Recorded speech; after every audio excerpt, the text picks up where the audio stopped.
என்னையா துரோகம் பண்ணேன் நேரம் காலை வச்சு சீசன் முழுக்க நாடகம் ஆட வேணாம் ஐயா ஏக ஆரம்பம் இல்ல நீங்க என்ன சொன்னீங்க ஓடுனா இதை தூக்கி போட சொன்னதா இல்ல என்னங்க சொன்னீங்க ஓடுனா ஆளோட போட சொன்னீங்க ஆளோட தூக்கி போட வேண்டியதானே இதை ஏன் தூக்கி போட்ட அப்படி இது கீழே இருந்தா உடையாதா உன் கால் போனாலும் பரவாயில்ல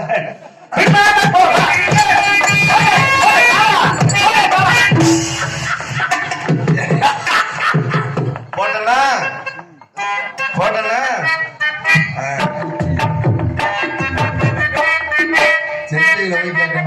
என்னது என்ன கேட்டீங்க போட்டலா மாப்பிள்ள யாருமே என்ன போட சொல்லல நீங்க தான் போட சொல்லிருக்கீங்க உங்க லட்சணம் தெரிஞ்சுதான் யாரும் போட அப்படி சொன்னாலும் போட்டுட்டு இப்படி கேட்பீங்க உங்களுக்கு போட்டனா மனசுல நம்பிக்கை இல்ல இல்ல இல்ல போட்டனா இல்லையா தெரியல எனக்கு ஒரு வார்த்தை சொல்லிடுன்னு நான் யாரையும் போடவே சொல்ல மாட்டேன் வீட்டுல பொண்டாட்டி கூட சோறு போடணும்னு சொல்ல மாட்டேன் அப்புறம் பொண்டாட்டி போட்டாலும் போட்டுவா தேவையா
அந்த காலத்துல எப்படி எழுதிருக்காரு பாருங்க நினைச்ச மேல சொல்லிருக்கு கண்டிப்பா கலைக்கு மதிப்பு தரணும் தமிழ்நாட்டின் கௌரவத்தை நாடக கலைஞர் தான் நாட்டினுடைய சுதந்திரத்துக்கே பாடுபட்டவன் அப்படி ஒவ்வொருத்தருக்கும் அந்த நாட்டு பற்று தேசப்பற்று இருக்கணும் இருக்காது நம்ம எல்லாம் இந்தியன்கிறது எப்படி தெரிஞ்சுக்கலாம் நீ இந்தியனா துற நீ இந்தியனா கேட்டா பதில் சொல்லியா இந்தியனா இந்தியன்னா நீ இந்தியன்னா நான் எப்படி ஒத்துக்கிறது இந்த நாட்டுல பிறந்திருக்கேன் அப்புறம் என்ன அஞ்சு பிரஜை இல்லையா பட்டையில இருந்திருக்கா அப்படி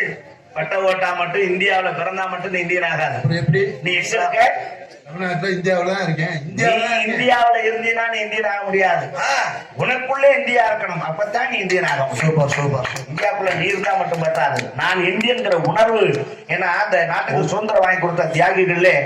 பகவத் சிங் ஒருத்தர் இருந்தார் பெரிய ஒரு வீரர் அவருக்கு வெள்ளக்காரன் தூக்கு அறிவிச்சுட்டான் உனக்கு தூக்குடா அப்படின்ட்டான் காலையில தூக்கு போட போறாங்க அப்ப வந்து கேட்கும் போது பகவத் சிங் கேட்டார் தயவு செய்து என்னை தூக்குல போடாங்க துப்பாக்கில சுற்றுங்க என்ன ஓ என் உயிர் மேல உனக்கு பயமா அப்படின்னாரு பயமெல்லாம் ஒண்ணு இல்ல நீ தூக்குல போட்டீங்கன்னா என் உடம்புல இருந்து உயிர் பிரியிற ஒரு 2-3 நிமிஷம் நான் பூமியில கால்படாம அந்த இடத்துல தொங்குவேன் இந்த பூமியில ஆனா துப்பாக்கில சுட்டேனா அந்த நிமிடமே கீழே விழுந்து என் தாய் மண்ணை முத்தமிடுவேன் உயிர் பிரிகிற 2 நிமிடம் கூட என் பூமியை விட்டு நான் மேலே தொங்க விருப்பப்படலாம் என் தாய் மண்ணிலே கிடக்கும்னா அதுதான் தேசப்பற்று அப்படி இருக்கணும் நீர் போகும்போது அப்ப கூட கால் மேல தொங்க கூடாதான் மண்ணுல தாய் மண்ணில் இருக்கணுமா அப்படி இருக்கணும் தேசப்பற்று அப்படியா இருக்காங்க மண்ணை விட்டுறாங்க புளி தோண்டி எல்லாம் வியாபாரம் பண்றாங்க அது எதுக்கு நமக்கு தேவையில்லை வாய்க்கு பத்தாது பேச்சு தேவையில்லை இப்ப முதல்ல நாடகத்துல யாரெல்லாம் வந்திருக்காங்கிற விஷயத்த நோட்டீஸ் மூலியமா